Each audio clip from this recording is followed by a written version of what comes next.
And good morning to all you truth seekers out there. Glad to see you again. Hope that you guys are all doing well.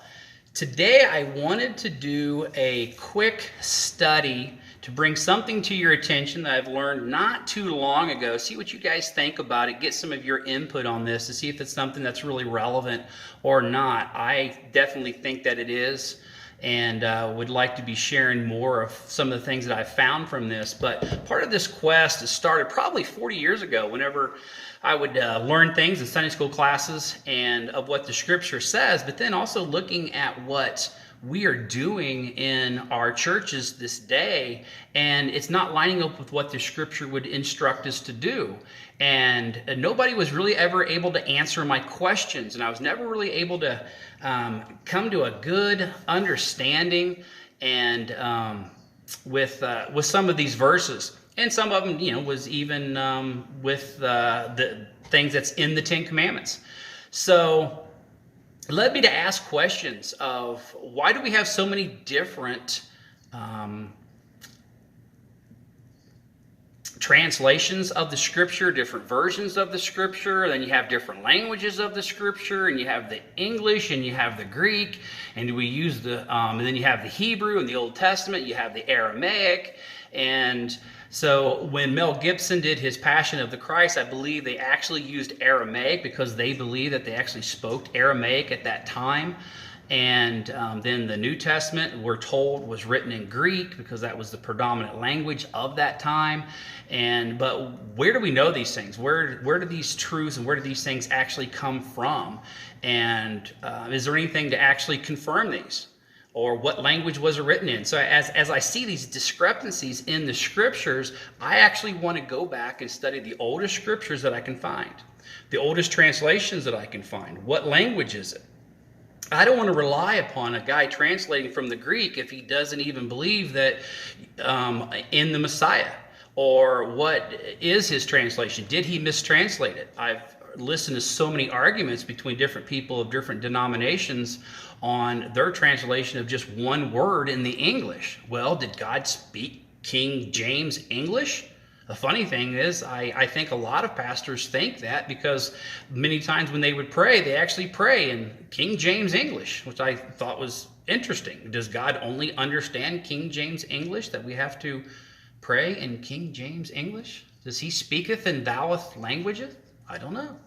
Interesting.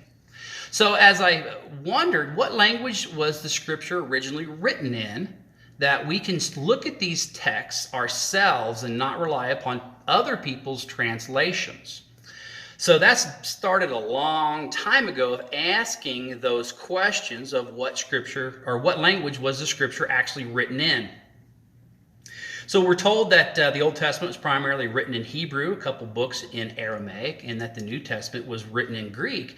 But what do we have to confirm that? Do we have any information from first century historians that was actually there at the time? Do we have any of these manuscripts from that time period that actually tells us what these things, where these scriptures come from? So we can actually look at them ourselves and find out what they are. So there are some things that I have actually ran across and have been studying for quite some time now. So I just want to bring up some of these questions to share with just one of these things right now. So I ran across this quote from an early church father that was a student of the Apostle John, and he had explained this. So when Matthew wrote the oracles in the Hebrew language, and everyone interpreted them as he was able. So a guy who hung out with John said that Matthew wrote his scripture in Hebrew. So I find that very interesting. Then here's another ancient writing or historical writing that we have that also confirms this. This says that Matthew also issued a written gospel among the Hebrews in their own dialect, but doesn't necessarily say limited to Hebrew. So maybe he actually did write it in more than one language, but he did actually write it in Hebrew. So I have also run across some teachings where guys have referred to studying the Gospel of Matthew in the 3rd century in the original Hebrew language as well. But if we don't have any Hebrew copies of Matthew, then it really doesn't do us any good, other than we need to look further than the Greek gospel and the Greek translation and maybe see what was written in the Hebrew. But as I continue to study, I happen to run across this. This is the Hebrew Gospel of Matthew, translated Shem Tov's Hebrew Matthew was then was translated by George Howard. So what he had done was he had been able to gather 9 different manuscripts of the Hebrew Gospel of Matthew and then translate that into writing this book here. So if you have time to go to the British Library in London and you want to look up 26964, you can actually, maybe they'll let you actually look at this ancient Hebrew manuscript that he had used to translate much of his Hebrew Gospel of Matthew. But then as I look at this Hebrew Gospel of Matthew, I definitely see the Greek influence there in his translation. So, but it is interesting to be able to go back and look at these Hebrew manuscripts. So as George Howard used the 9 manuscripts, as we speak right now, there are actually 28 different manuscripts that are known in the world that are of the Gospel of Matthew, and they are currently thoroughly being examined by a Dr. Nehemiah Gordon and his team to do a deep investigation of these manuscripts. I'm sure they're looking at time frames, they're looking at ink, they're looking at which one was first, what changes were made, what errors may have been done in a manuscript that was then maybe added into the body of the manuscript at other times. And these are definitely some things that we'll be looking at in other videos.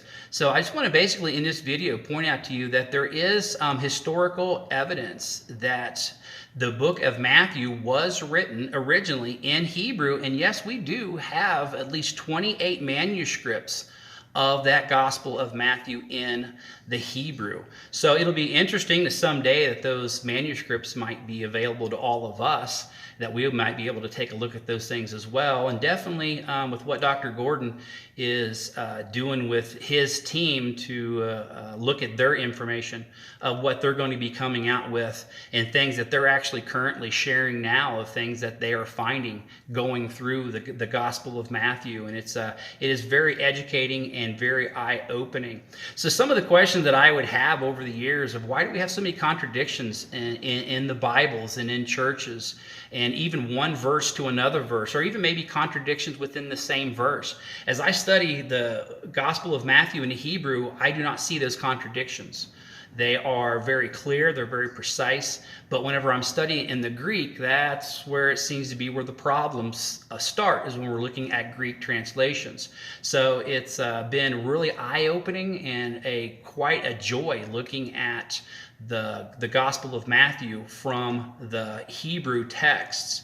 So as you see here with part of Shem Tov's Hebrew Matthew, translated by George Howard, you actually see what it's actually translated like from the Hebrew. So it's actually clear to write, or actually clear to read in the Hebrew for those of you who actually do read Hebrew.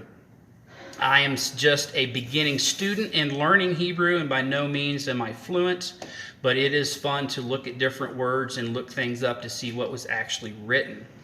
So we are planning on doing some more things from our study of the Gospel of Matthew, of things that we've learned in that and what did it actually say, and maybe clear up some of the misconceptions that we have of things that we think of in the church today. And I'm really looking forward to getting into some more of those things. But right now, I just wanted to share the foundation that we do have some of the books in Hebrew. And I have also read some articles from other guys who have studied 3 of the 4 Gospels in Hebrew. also the book of James, and I have also personally done a word-by-word study of the first few chapters of the book of Revelation in Hebrew, and it has really opened my eyes to some of the things even in prophecy whenever you're actually looking at it and reading it from the original language. So these are things that I'm excited about getting into, want to be able to do that. Continue to looking at those things, and we'll definitely be using that as a reference of some of the things that we need to understand and definitely shed the light of truth on things. So until next time, keep digging. Click like and subscribe if you like these things and think that you might have some friends that would be interested in these things. Please forward this information to them, and I am enjoying to actually want to hear your comments below. Enjoy looking for those comments that we can have a conversation. Do you think looking at the Gospel of Matthew is something that we should consider or not, or what is your thoughts upon these things? So have a good day. Until next time, shalom.